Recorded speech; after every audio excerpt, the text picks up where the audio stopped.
All right, let's dive in. Today, we're looking at strong versus weak cultures. Yeah. And we've got two Chinese sources that we're going to be pulling from Right. to explore this idea. And It's gonna be interesting. it is, some of this stuff is a little bit mind bending. So if you're ready to have your worldview maybe shaken up a little bit, Oh, for sure. then strap in because we're going to get into some fascinating stuff. Yeah, I think it's one of those topics that you kind of have an idea of what it is, Yeah. but then when you really start digging in, you realize how deep it actually goes Hmm. and how much it applies to like every area of life, not just Right. And that's what I'm excited to kind of unpack here. yeah. Because I think we throw around these terms strong culture and weak culture, but Yeah. but what does that actually mean? Yeah. And how does that play out, not just in like societies, but in our own personal lives? In our own decision. Yeah. So, why don't we start with just like the basic definitions here? Yeah. One of the sources lays out this idea of strong cultures being aligned with what it calls natural laws, Mm-hmm. and they use this jungle framework. Right. And then weak cultures, on the other hand, are described as relying more on hope, morality, and kind of this idea that, Someone's gonna come and save the day. someone's going to come save the day. The cavalry's going to show up. Right. Exactly. What do you make of that distinction? Well, I think, it's important to remember that this jungle analogy, it's not literal. Right. We're not talking about, Not swinging from vines. swinging from vines or living in trees. Right. It's really, it's a metaphor for the competitive forces that exist in the world, Mhm. and I think a lot of Chinese thought emphasizes that, Yeah. understanding those dynamics. That's a consistent theme we see, right? Yeah, absolutely. Being pragmatic about how we approach success Okay. and not being, too idealistic or naive about the way things actually work. So I think the jungle, it serves as a good image for that. Okay. Yeah, because they definitely don't sugarcoat it. No, they don't. One of the sources even uses the example of a wolf eating a sheep Mm-hmm. to drive home this point. Pretty stark image. It is stark. But, I think that's the point, right? Yeah. To kind of shake us out of those comfortable, Yeah. idealistic notions and be like, hey, like this is the reality. Hmm. Things can be hard. Reality bites. Yes, reality bites. And accepting that instead of clinging to maybe some naive ideas about how the world should work. I think that's a key characteristic of a strong culture. Okay. So it's acknowledging those maybe uncomfortable truths Mm-hmm. and then like working with that reality. Right. Working within that framework. Yeah. So I'm curious for you listening right now, does this idea of a law of the jungle, Mm-hmm. does that resonate with how you see the world working? Yeah. Think about that. Yeah. Give that some thought. Because I think, we can often get caught up in, Mhm. wanting everything to be fair and wanting things to, work out a certain way. Yeah, we want that happy ending. But the reality is that's not always the case. And Yeah. so how do we operate within a system Yeah. that maybe doesn't always play by the rules that we wish it did? Well, and that leads to maybe the most thought-provoking, maybe unsettling part of this. Oh, yeah.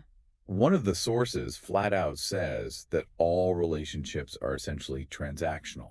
Mm-hmm. And even those acts we consider selfless, like raising children, Mm-hmm. are ultimately motivated by self-interest on some level. That one's a bit hard to swallow. I don't know about you, but that one made me raise an eyebrow. Yeah, I can understand why. Like, really? It can feel a bit jarring, It Yeah. kind of goes against some of the things that we're taught to value. Yeah.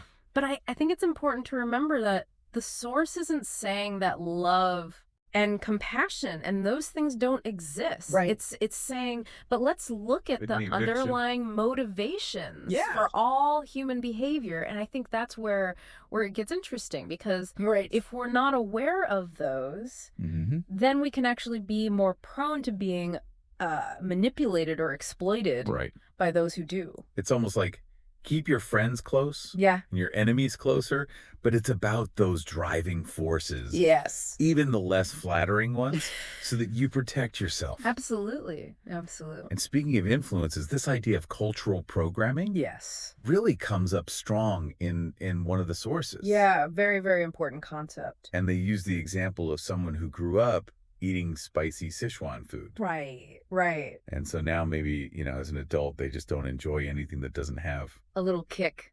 a kick to it. Yeah. But it's more than just taste buds, right? Oh, yeah, for sure. What's the broader point they're making? I think the point is that kind of programming, it impacts every area of our lives. It affects how we define success, Okay. how we view authority, Interesting. our financial habits, Really? our beliefs about relationships, everything, No. And the source is arguing that most of us are basically living out the beliefs of our families, Interesting. of our communities, of the broader culture. Huh. Without even realizing it. Without even realizing it. And that's what's so thought-provoking about it, Yeah. right? And that's what's so, I guess, like both potentially freeing, Right. but also terrifying. Absolutely. Because if we're not aware of it, Right. then it's kind of like we're just On autopilot. on autopilot, just going through life based on this programming. So then how do we break free? How do we even know what to question? Right. That's the $1 million question. Right. And thankfully, one of the sources actually gives us a framework for that. Okay, lay it on me. They suggest a 3-step process: believe, follow, attach. Okay, break that down. So first, believe. Okay. And this is about believing in those who have already achieved what you desire. Okay. Even if their methods seem a little unorthodox, maybe even a little harsh. So be open-minded. Be open-minded. Yeah. Even to the people who maybe initially you're like, I don't know about this person. Yeah, rub you the wrong way a little bit. Yeah, exactly. But recognize that they have something. They know something. They know something. They have a knowledge or a strategy that we can learn from. Okay, that's interesting. Right. So believe in those individuals. Yeah. Then we have follow. Okay. And this isn't about blindly copying, Right. but it's about observing successful people who are within your reach. Study their actions. Okay. Try to understand their decision making. Okay. What are the principles behind what they're doing? Mm-hmm. And then finally we have attach.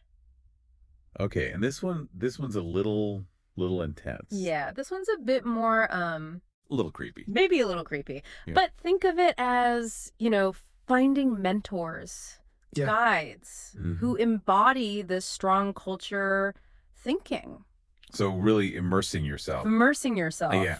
in their world, learning their mindset. Like an apprenticeship for life. Yes, exactly. But for success on your own terms, right? I'm starting to see how this all ties back into that jungle analogy. Mm-hmm. It's like learning from the wolves Yes. to understand the rules of the game. Yes. Yes. Not to become a wolf yourself, right. necessarily. Right. Exactly. Right. And one source even argues that sometimes the most effective paths to success Mm-hmm. might seem illogical or even wrong based on what we've been taught. That's key. Yes. That's a really key point. Yeah. Because it's challenging us to question, like, what does right even mean? What if what we think is right is actually holding us back? Right. And what if those unconventional approaches are actually the ones that are going to lead to the greatest results? Like playing to win the game as opposed to playing by the rules. Exactly. Right. And there's a great example in the source. Okay. It talks about a Chinese TV show called Ta. Huh? And in that show, it's fascinating. The characters who trust these unconventional methods, who embrace these seemingly wrong ideas, those are the ones who ultimately succeed. Wow. While the characters who are clinging to logic and conventional wisdom, they're the ones who struggle and get left behind. I'll have to check that show out. Yeah, it's a good one. Okay, I'm adding it to the list. Now, before we go too far down that rabbit hole, Okay. I want to bring up another fascinating concept from our second source. Mm-hmm. They call it the Heaven, Earth, and Man framework. Okay, yes. And they use this to analyze how strong cultures emerge. Yeah, I like this framework. I do too. It's like a recipe for success. Right. but on a societal level. Exactly. So break it down for us. What are the ingredients? Okay, so we have heaven, Okay. and heaven represents the timing. Okay. Or the historical circumstances. So right place, right time kind of thing. Right place, right time. You got to have that. Okay. That's crucial. Right. Then we have Earth. Okay. And Earth refers to the geographical advantages and resources Makes sense. that a culture has at its disposal. Okay. You know, what are the natural resources? Right. What's the lay of the land? That Right. kind of thing. Okay, so heaven is timing, earth is resources, and man is the wild card. Man is the wild card. Yeah, absolutely. Yeah. Man encompasses all those cultural traits that contribute to a group's ability to succeed. Mm-hmm. So things like hard work, Okay. adaptability, Mm-hmm. willingness to take risks, and a strong sense of community or shared purpose. Okay, so it's like that perfect storm It of is circumstances and cultural traits coming together to propel a group forward. exactly. Huh, it's giving me a whole new way to think about history. It's a fascinating lens to look Yeah. at it through, right? It is. Because it's not just about, one great leader Hmm. or one lucky break. Right. It's about this whole ecosystem of factors Mhm. that are all working together. Yeah. But before we get too far down that road, Okay. I want to bring up a concept from the second source that at first glance seems to contradict everything we've been talking about. Oh, interesting. What's that? They make this distinction between enlightenment, woo, Okay. and cultivation, That's heal. it. Yes. And it seems like this whole jungle mindset is about power and self-interest, but then they also emphasize compassion and balance. Right. So how do those two coexist? Yeah. How do those fit together? Yeah, that is a It's paradox. a good one, though. It's a juicy one. It is a juicy one. And I think the source is getting at something really important here, Okay. which is that while understanding those power dynamics is crucial, Mm-hmm. those who achieve true strength, they also have a responsibility Okay. to create space for others, Okay. to prevent this unchecked greed or inequality. So it's not just about climbing to the top. It's not just about climbing to the top, it's about what you do when you get there. Right. It's how you use your power once you have it. Exactly. Exactly. And the source even suggests that unchecked ruthlessness Mm-hmm. can lead to a society's downfall. So it's like a cautionary tale almost. It is. It is Yeah, yeah. about, thinking long term, thinking about the well-being of the whole. Yeah. So it's like, a wise king Right. uses their strength to protect their people Mm-hmm. and make sure the Yeah. kingdom thrives, Exactly. as opposed to just like hoarding all the gold for themselves. Yes. Yeah. Yes. It's about creating a system where everyone has the opportunity to flourish. Okay. That's a great place to pause. We're going to take a quick break and we'll come back to explore this idea even further in part 2. All right. Sounds good. So we were talking about this idea of enlightened leadership, Mm-hmm. where strength and compassion can actually work together. Yeah. It's almost like this idea that a true strong culture leader, they're not just focused on their own power. Right. They're thinking about how to use that power responsibly Absolutely. to create a thriving society. Yeah, and they're thinking about the long-term consequences of their actions, Yeah. not just the immediate gains. Okay, so how do we actually cultivate that kind of enlightened leadership? Ooh, that's a good question. Both in ourselves and in the groups that we're part of. Yeah, I mean, it's not something that happens overnight, right? Right. It's a process. Mm-hmm. And I think one of the most important starting points is self-awareness. Okay. Really understanding our own motivations, our Mhm. biases, our tendencies. So know thyself, basically. Yeah, exactly. Know thyself. Right. Because if we don't understand ourselves, how can we possibly hope to lead others effectively? And it's also about recognizing how our own cultural programming might be influencing our decisions. Absolutely. Remember that spicy Sichuan food analogy? Mm. Oh, yeah. That's just one example Right. of how our cultural background shapes us. Mm-hmm. And being mindful of those influences is so important. Like recognizing those blind spots. Exactly. Yeah. And challenging those deeply ingrained beliefs that Yeah. might be holding us back. Okay, so we've got to be self-aware. Mm-hmm. We've got to challenge those old beliefs. Right. But what else is part of this enlightened leadership equation? Well, I think another crucial aspect is a willingness to learn and grow. Okay. A true, strong culture Hmm. is one that embraces change Okay. and constantly seeks out new knowledge and perspectives. So it's not about being rigid or dogmatic. No. It's about having that flexibility to Yes. evolve, Mm. to respond to new challenges, new Mm. opportunities. Because the world is constantly changing. It is. And if you're not willing to adapt, Yeah. we're going to get left behind. It's like adapt or die, but not just about survival. Right. It's about thrive. It's about thriving, Exactly. in the face of all these changes that are happening. Yeah. I mean, think about how much the world has transformed, Mm-hmm. even just in the past few decades. Right. Technology, Globalization. climate change, social inequality. It's a lot. It's a lot to deal with. So how do we bring that compassion into the equation? Ooh, that's the key. Right. Because the world can feel like a very competitive, Yeah. a very ruthless place sometimes. It can. So how do we cultivate that empathy? Well, I think it starts with a shift in perspective. Okay. You know, the source isn't saying that we have to be pushovers or Right. naive idealists, Okay. but it is saying that a truly strong culture Mm-hmm. is built on a foundation of mutual respect, Okay. of cooperation, of a genuine concern for the well-being of everyone. So it's recognizing that we're all in this together. Exactly. Yeah. A rising tide lifts all boats. Mm-hmm. If we're constantly trying to tear each other down, Yeah. ultimately we're all going to suffer. So it's a more sustainable approach, Yeah. but also just a more, like, I don't know, heart-centered approach. I hope so, yeah. Okay, so if someone's listening to this and they're like, all right, I want to start cultivating this kind of leadership, Mm-hmm. where do they begin? Well, I think one of the most powerful things anyone can do Mm-hmm. is to find mentors, Okay. role models Yeah. who embody these principles. Yeah. So it's about surrounding yourself with people Yes. who inspire you. Who inspire you to be better. Yeah. And remember, these mentors don't have to be, CEOs or world leaders. Right. They can be anyone Okay. who embodies the qualities that you admire Mm-hmm. and who you can learn from. I like that. It could be a teacher, a community leader, a parent, even a friend.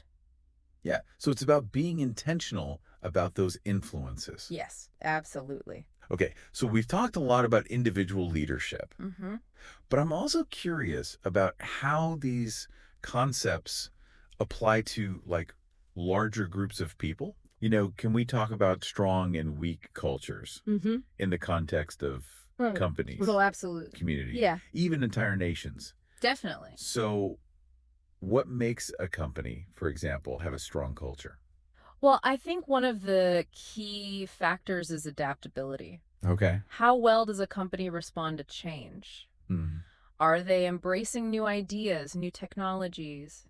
So in today's world, that means being agile.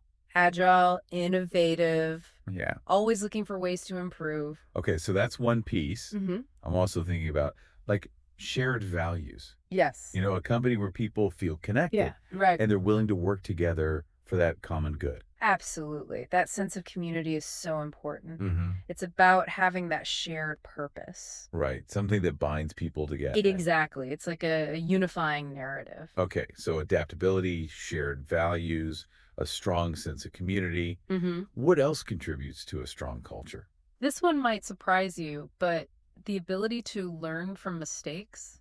Oh, interesting. A strong culture doesn't shy away from failure. It Mm. embraces it as an opportunity to learn and grow. So it's not about being afraid to make mistakes. No. It's about having the humility to acknowledge them Mm-hmm. and the willingness to course correct. So it's like fail fast, fail often. Yeah, but it's not just about failing. Right. It's about learning from those failures. Coming back stronger. Exactly. And that ties back to enlightened leadership, right? Mhm. Leaders who embody those qualities. So they're setting the tone for the entire culture. Yes. Creating an environment where everyone feels safe to experiment. Okay, so it's not just about individual success. Yeah. It's about creating a collective mindset It is. that empowers groups to achieve incredible things. Absolutely. Now, before we wrap up, I want to circle back to something we talked about earlier. Okay. This idea that sometimes the most useful ideas might seem illogical. Mm-hmm. Or even wrong. Yeah, based on our current beliefs. Right. Right. And it's like, how do we know which wrong ideas to reconsider? Ooh, that's the million-dollar question. Right. How do we figure that out? I think it comes down to critical thinking, Yeah. questioning our assumptions, Hmm? examining the evidence, Yeah. being willing to challenge those deeply held beliefs. So being open to new perspectives. Absolutely, even those that make us uncomfortable. Yeah, like stepping outside of our echo chambers. Exactly. But that can be hard. It can be, but it's also incredibly rewarding. Okay, so we got to be willing to embrace that discomfort We do. because that's where the growth happens. That's where the magic happens. It's like trusting the process. Trusting the process, yeah. All right. Well, this has been a lot to take in, It has. but I'm feeling really inspired Okay, to keep exploring these ideas and yeah. to, maybe challenge some of my own assumptions. I think that's the takeaway, right? Yeah. To not be afraid to question things. To be curious, To be curious. to be open to new possibilities. Exactly. Now, before we go, I want to touch on one last concept from that first source. Okay. The idea that we often focus on the thief eating the meat, Mm-hmm. but not the thief being beaten. Such a powerful analogy. It is. What do you think they're getting at with that? I think it's a reminder that we often only see the surface level of success. Mhm. You know, the wealth, the power, the achievement. Right, the shiny facade. Exactly. But we don't see the sacrifices, the Right. risks, the potential unethical behavior That might have gone into it. that might have led to that success. It's like we're drawn to those shiny objects We are. without really considering the potential downsides. Yeah, the hidden costs. So it's a cautionary tale, It is. but not being seduced by appearances. Right, and about being critical thinkers. Mm-hmm. You know, looking beyond the surface, Yeah. considering the full context. Okay, so what seems like the easy path Right. might actually be a shortcut to a dead end. It might be, yeah. So it's about choosing the path Mm-hmm. that leads to that sustainable success. Sustainable, ethical, and ultimately more fulfilling. Okay, I think that's a great place to pause for now. Mm-hmm. We'll be back with part 3 All right. to explore some final thoughts on how these concepts can really help us navigate the complexities of life Sounds good. and create a more just and equitable world. Looking forward to it. That thief eating meat thing, it really stuck with me. Yeah, it's a good one. It makes you think about, like, what are we not seeing? Right, exactly. Like what's the whole story here? Yeah. So how do we even know which paths to success are worth pursuing? That's the big question, isn't it? It is. Like, how do we know if we're taking that strong culture approach Mm-hmm. that's going to lead to, like, genuine success? Yeah, the kind that lasts. Yeah, the kind that lasts, not just the flash in the pan, Right, exactly. And I think, going back to what we've been talking about, a strong culture, it's adaptable, Okay. it embraces change, it values learning, Mhm. and it's also about like that sense of shared purpose. Okay, so it's not just about me, me, me. It's about, like, us. Yeah, it's about understanding that we're all interconnected Okay. and that real success, Mm. it involves creating a system that benefits everyone. It's like all for one and one for all. Kinda. Kind of, yeah. Okay. It's about recognizing that our own success is tied to the success of others. Okay, and that brings us back to that enlightened leadership idea, right? Exactly. It's like a leader who gets it. Mm-hmm. They understand that they're not just trying to climb to the top, Mm-hmm. but they're trying to create a way for others to rise too. I like that. Yeah, it's about lifting each other up. And that takes a certain set of values, doesn't it? It does. Like, what are the guiding principles that are going to shape that kind of culture? I think it's things like integrity, Okay. compassion, innovation, maybe a commitment to social justice. Okay, so it's not just about, like, winning at all costs. No, it's about how you win. Right. It's about doing it in a way that feels good. That aligns with like your moral compass Yeah. or with your values. Exactly. Okay, but that can be hard, right? It can be. Because sometimes doing the right thing, Yeah. it's not the easy thing. It's not the most profitable or the most efficient I or did- the, It might mean making some sacrifices it might in the short term. to achieve something greater in the long run. And that takes courage. It does. It takes conviction. Hmm. And maybe even like a willingness to be a little bit unpopular. Yeah, to stand out from the crowd. And that brings us to that final question from the source. Mm-hmm. That if truly useful ideas often sound illogical at first, Yeah. what seemingly wrong belief might you need to reconsider? Ooh, it's a good one. It's a tough one. It's like, what do I need to unlearn? Right. What am I holding on to? Yeah, that's actually holding me back. What if the things I think are right Mm-hmm. are actually the things that are keeping me stuck? Yeah, and there's no easy answer to that, right? Yeah. It's something that we each have to wrestle with and figure out for ourselves.